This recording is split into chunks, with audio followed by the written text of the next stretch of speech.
Hello, ladies and gentlemen. I am Dr. Claudia Albers, Planet X research and professional physicist. And today I'd like to bring to you another one of my articles. This one is entitled Planet X, Pieces of Dead Planets and Chemtrails. Now, it has been widely publicized that material falling out of the sky contains desiccated blood, bacteria, and mold spores, which are all of organic origin, in addition to nanoparticle aluminum and barium. And you may look at my book 5 entitled Chemtrails, the Silent Killer for more details. The organic compounds do not always seem to be present, but the aluminum and barium do. The presence of this organic matter has up to now been attributed to the evil intentions of the powers that be, who seem to want the world's population to get sick and die a slow death, and who thus add bacteria and viruses to their chemtrail concoctions now and then. However, the fact that the powers that be would also be exposing themselves to disease by adding bacteria, viruses, and desiccated blood to aerosols makes such an explanation unlikely. And here's a photograph of a plane spreading aerosols. And here you see the aftermath of those aerosols. They disperse into these straight line clouds. You can see a normal plane there flying without, it's not leaving any trails behind. But obviously the chemtrails had just gone through the sky and had left all these trails. Now, the understanding that Planet X dust is continuously coming into the Earth's atmosphere and that the amount of dust coming in has greatly increased in recent years, most likely as a result of the sun losing its ability to emit light, which then attracted many more of the Planet X system's stellar cores to Earth, provides another possible explanation for the presence of organic compounds within the dust that continuously rains down on the Earth's surface. And you may look at Article 456 entitled Sandstorm in China, Planet X Dust Entering Atmosphere Increasing, Article 480 entitled The Dark Sun and Planet X Now Entering Earth's Atmosphere in Large Numbers, and Article 500, The Sun is No Longer Shining Review. It is likely that these organic compounds actually come in with the Planet X debris or Planet X dust that is continuously coming into the Earth's atmosphere. Planet X system stellar cores hover in the sun's corona without colliding with the sun. Any object obeying normal gravitational laws, in other words Kepler's laws, coming this close to a huge object like the sun would be expected to collide with it and never leave the sun again. But these objects are able to traverse the sun using inside the sun's corona at a much lower speed than the sun's escape velocity, as well as actually hover in the sun's corona without colliding with the sun. The reason for that is that they are dead celestial objects. They are energy depleted. Energy is associated to the strength of the gravitational interaction. And you may look at Article 210 entitled Stellar Core Gravity, Tidal, and G is not constant for more details. This can also be described in terms of the objects having too low a gravitational potential, i.e. much lower gravitational potential than solar matter of the same density. They have the same gravitational energy as matter, which exists in the sun's atmosphere or corona. In other words, it has very low density and can only exist in the gaseous phase. The same thing occurs when these objects enter the Earth's atmosphere. They are as dense as matter found within the body of the Earth, i.e. rock, but have the gravitational potential of gaseous matter. So they remain in the Earth's atmosphere until they have absorbed enough energy to reach the surface. And as you may see, these are these stellar cores here in the sun's corona, in the sun's atmosphere.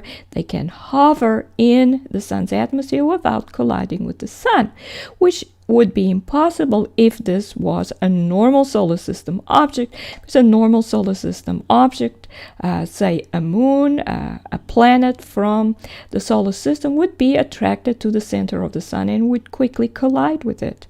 You can see another one here. You can clearly see it's a three-dimensional object there. These are the Planet X system stellar cores. And this one, I think, was about half the size of Jupiter. This one was perhaps a little smaller than that.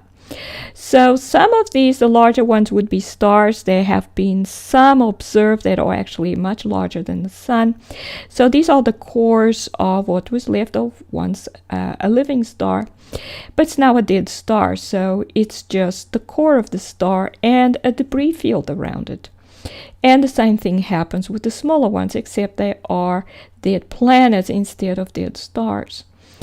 Now here you see another one in the sun's corona, and this one is attracting atmosphere from the sun to itself. You can see it attaching to the object here, clearly a three-dimensional object. And this one is in the Earth's atmosphere. You can clearly see it's a spherical object. It's partially covered in cloud, and this is because they attract water molecules, and therefore clouds cover them. This one is not completely covered. You can see part of it there. And you may look at article 410 entitled Planet X Inside the Earth's Atmosphere for more details. Now, so when they come into the Earth's atmosphere, they remain suspended in the atmosphere because they have the gravitational energy of matter that's usually on Earth only found within the atmosphere. So they remain suspended in the atmosphere. Gravitational potential of matter increases as you move down towards the center of the planet. So you have the densest matter will have the greatest amount of gravitational energy because it's associated with the protons that have much more mass and much more gravitational energy than other matter like electrons. Electrons are different. Their gravitational potential actually increases as you move towards the upper atmosphere. But here we're looking at matter, which is mainly made up of protons. So this is dense enough. It will be like rock, which on Earth is usually found within the Earth, but it comes from a dead planet, so it has low gravitational energy and therefore will remain suspended in the Earth's atmosphere until it absorbs energy. And it absorbs energy by absorbing light. It absorbs energy from the water cloud that forms around it if it is positively charged. The water is attracted to it because the object is positively charged. The interior of the Earth is positively charged. And if this matter originated in a part of the planet that was positively charged, so in the interior it would be positively charged, and you would attract a cloud. But if it's from the surface, it will be neutral, so it won't attract a cloud. And so we would be able to see it as it would look like a rock suspended in the Earth's atmosphere, a normal rock. And this is what happens to the planet. So if you have a normal planet with a core and outer layers of rock, it may have a liquid layer of molten rock around the core like the Earth has. And then finally it has an atmosphere that's made of low density material. And when the planet died, it turned into this: a stellar core with very low gravitational energy and a debris field with even less gravitational energy around it. So you may look at Article 455 entitled Dying Stars Lose Their Planets and Become Stellar Cores or Comets.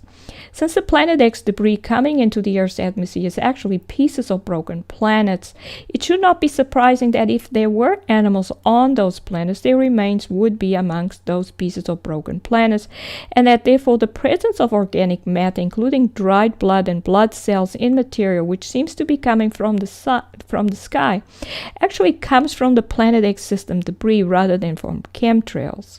It would therefore seem that the global chemtrail program may not just make Planet X system objects which may emit light more difficult to see, but also hide the fact that a huge quantity of Planet X dust is now coming into the atmosphere, so that the increased number of certain compounds accumulating on the surface, as well as organic compounds, can be attributed to the chemtrails rather than the true cause, which is the Planet X system stellar cores coming to Earth in increasing numbers.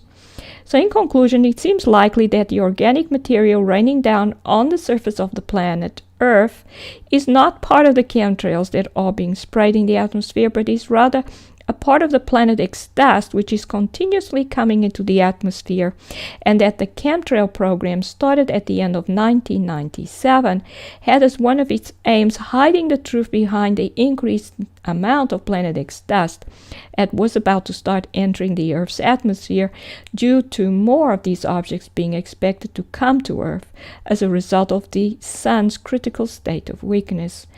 And these are the references. This is Dr. Claudia Albers, Planet X physicist.